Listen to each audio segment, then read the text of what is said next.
Hello, friends. This is Dave Hurwitz, executive editor at ClassicsToday.com and celebrity spokesmodel for the ClassicsToday.com merchandise shop, which you can find on the homepage at ClassicsToday.com, in which you can get this slinky, sexy little number, our Haydn Symphony Crusade t-shirt. And if you don't want that, we can talk about some music. Well, we can do both, can't we? I'm thinking particularly of everything that's wrong with the performance practice movement in modern chamber music, and in particular this poster child performance, which our very own Jed Disler at ClassicsToday.com trashed recently on ClassicsToday.com, and it's not an insider review; it's all there for everybody to see. Just go have a look.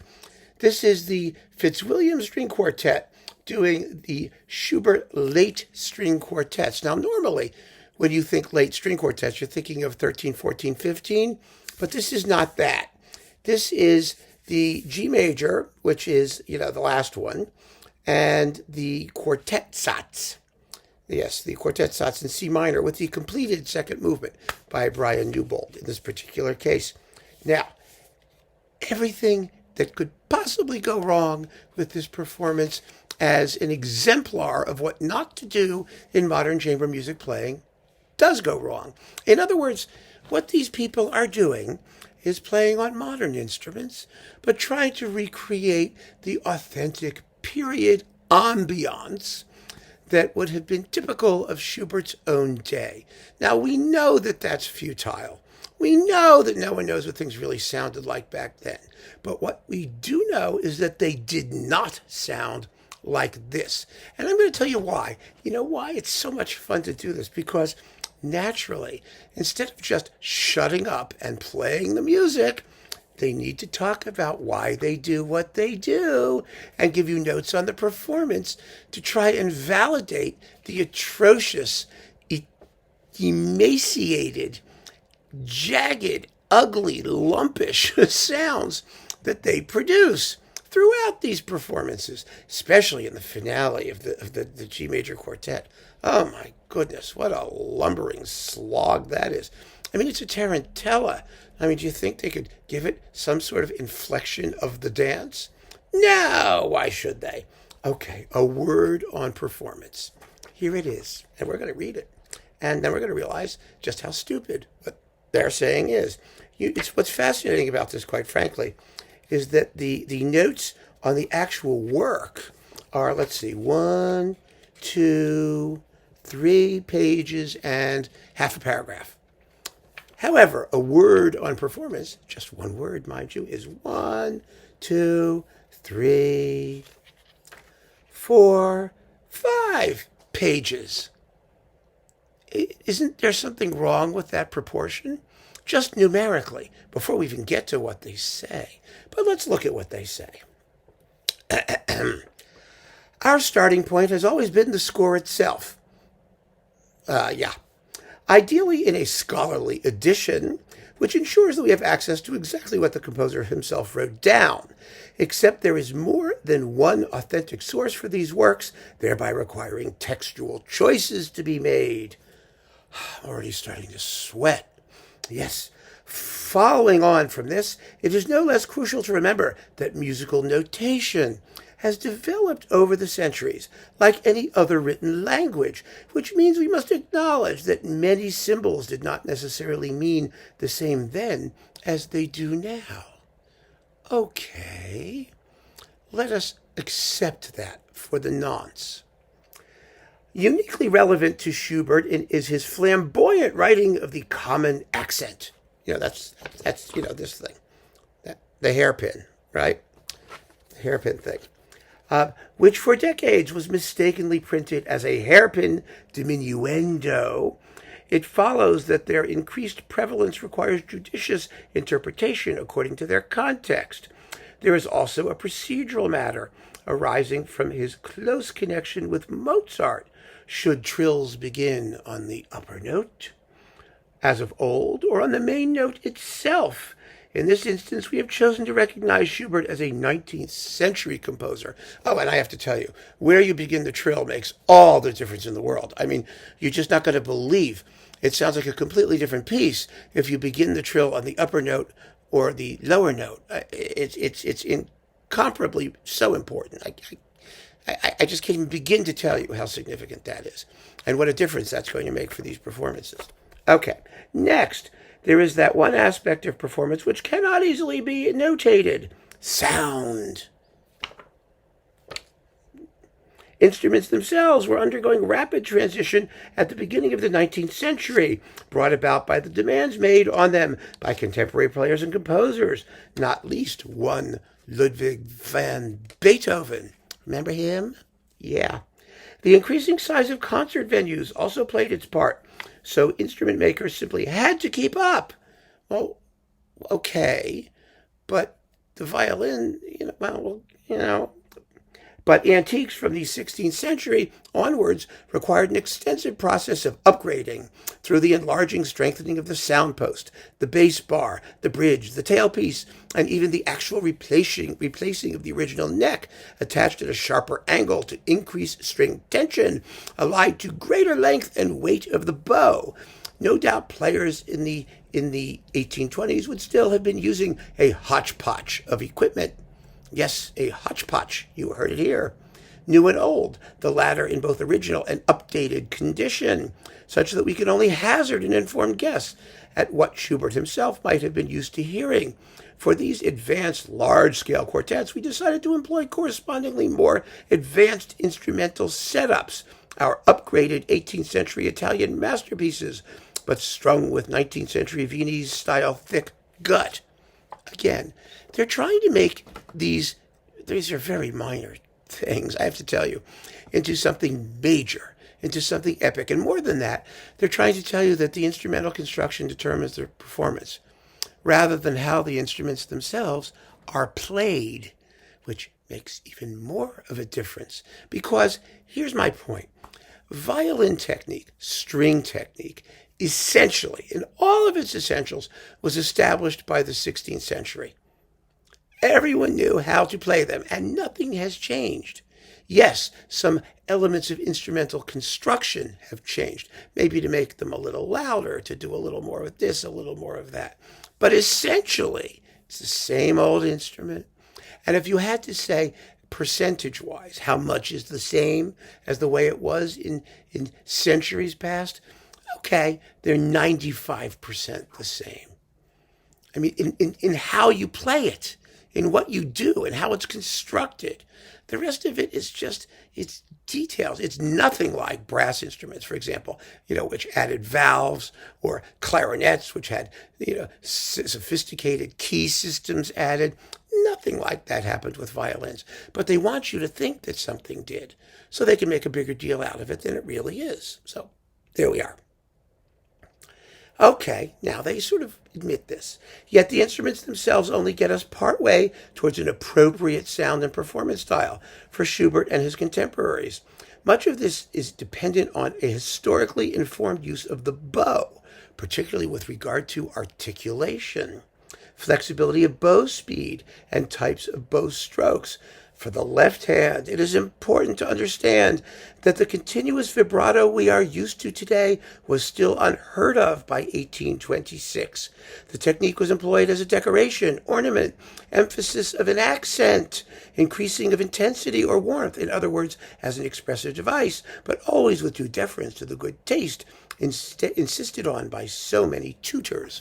All right, this is where I always flip out, because these people are so clueless when it comes to vibrato. And I don't think I need to read the other 5 pages once we get past this, because it just goes on and on like this.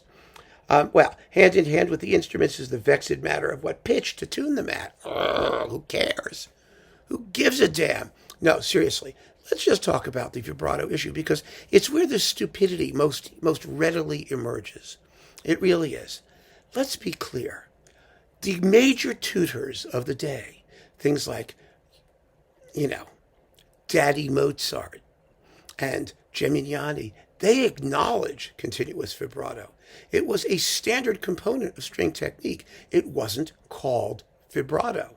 It was just how to play the violin. They don't give it a name.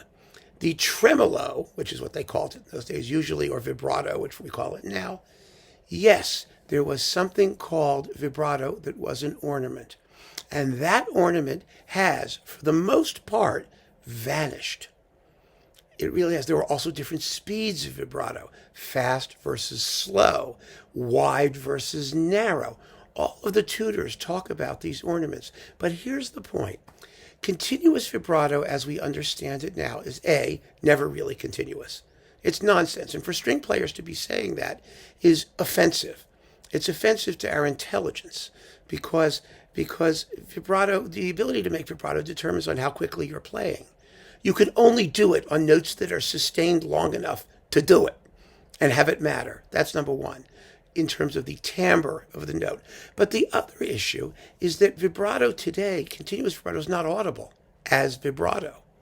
The ornamental type, think about it. Use your heads, everybody. An ornament is only an ornament if you can hear it as such, right? So that means it has to be distinctly audible as an ornament, like a trill, like a mordant, like a something that is absolutely audible. What we do today with vibrato is, the whole point is that it shouldn't be audible. It simply improves the tone. That's what Geminiani said it was. That's what Papa Mozart said it was. Those are unquestionably the modern forebearers. The forebearers, let's put it this way, of modern vibrato. And they wouldn't have been considered vibrato at all in Schubert's day.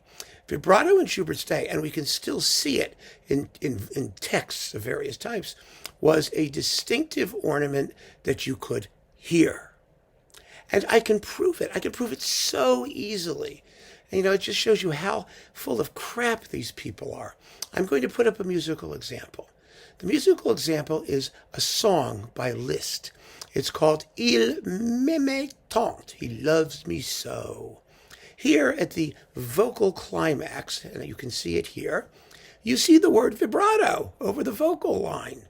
Well, yes, obviously, and the piano is doing tremolos, and, it's like, get my hands down here, it's tremolos, and everything is vibrating. The piano is vibrating, the voice is vibrating, and Liszt wants you to hear the quavering of the voice. Now, too much of that stuff we would consider revolting. It would not be tasteful, but at the passionate climax of the song, sure, quaver a little. But here's the catch. Every single human being since the dawn of time who has ever written a treatise on singing acknowledges that all adult voices contain a permanent, natural level of vibrato. They make a distinction between the attempt to keep it level and pure of tone and not wobble off pitch, the distinction between vibrato and a wobble, and the ornament which lets you hear the voice quaver.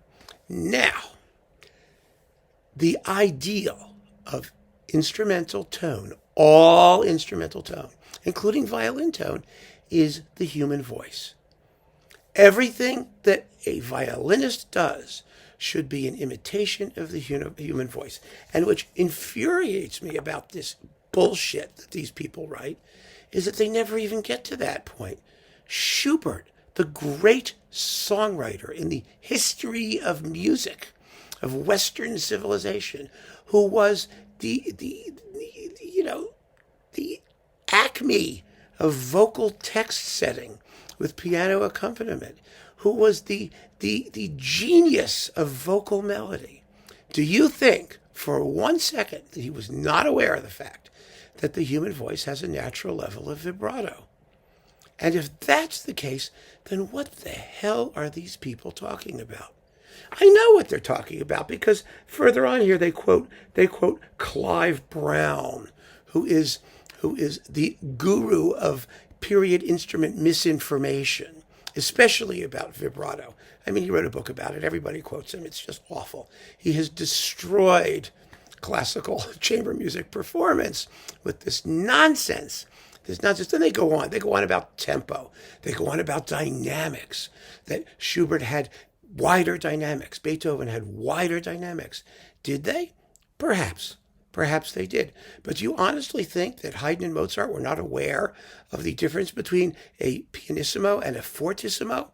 And just because the notation itself only went from PP to FF and not PPP to FFF, that their music couldn't be played with the dynamic range parceled out accordingly? Shouldn't a string quartet, the ensemble of strings, adjust their range of dynamics to the room that they play in, to the acoustics of the space, to the size of the audience? Sure, in a big hall, they might want to play louder, but on a recording?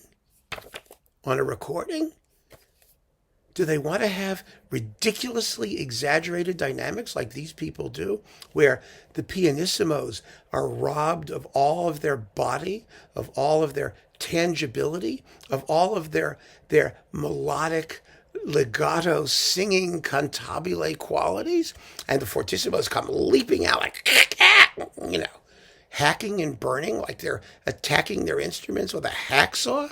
Is that what you want to hear in this music?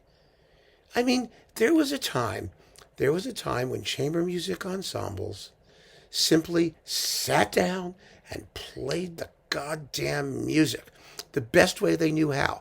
They didn't give us a lecture on how they were doing it and why. And the only reason that they're giving us the lecture on how they're doing it and why is because it sounds like crap. And when it sounds like crap, they need to explain that the crap that we're hearing is actually somehow meant to be.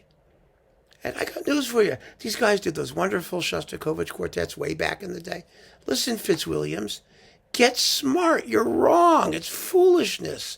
You should be making a beautiful, warm, cantabile singing tone. If you want to have a slightly wider dynamic range, fine, have a slightly wider dynamic range. If you want to be more abstemious in your use of vibrato than you might have been 50 years ago, fine, do all those things.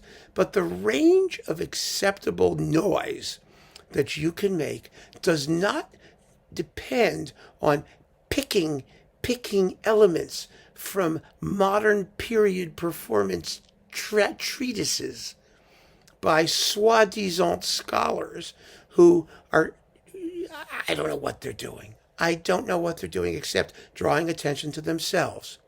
And it's a self-perpetuating thing. You know, the players do it. It validates the scholarship. The scholars do it. It validates the performance.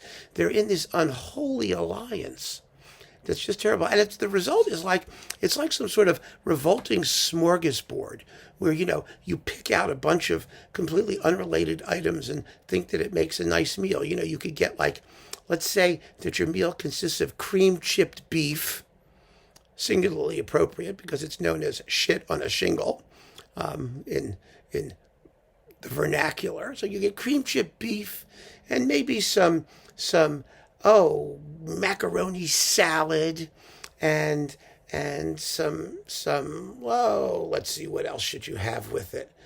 Some green beans and maybe some Jello on the side.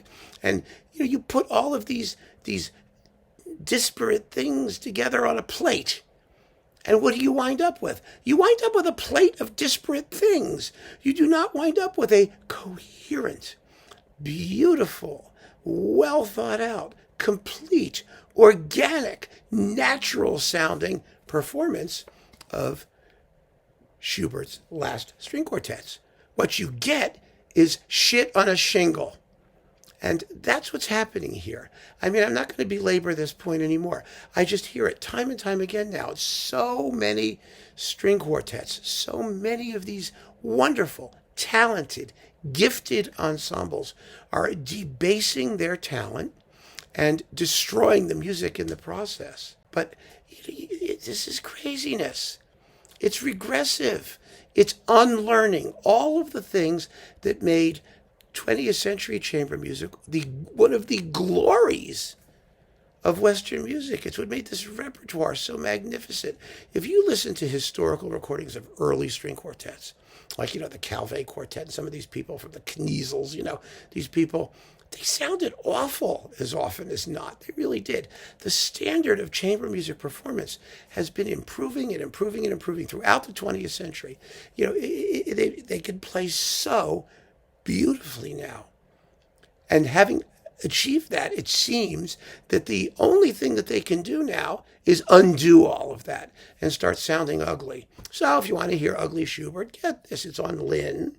And like I said, it's the Fitzwilliam String Quartet. And, you just want to slap them around and say, folks, don't go there. Don't go there. You are not doing what you think you're doing, because the academic sources that you're using are leading you astray. You need to understand, first and foremost, the aesthetics of tone production from the dawn of time, and it has remained completely unchanged. That's a fact.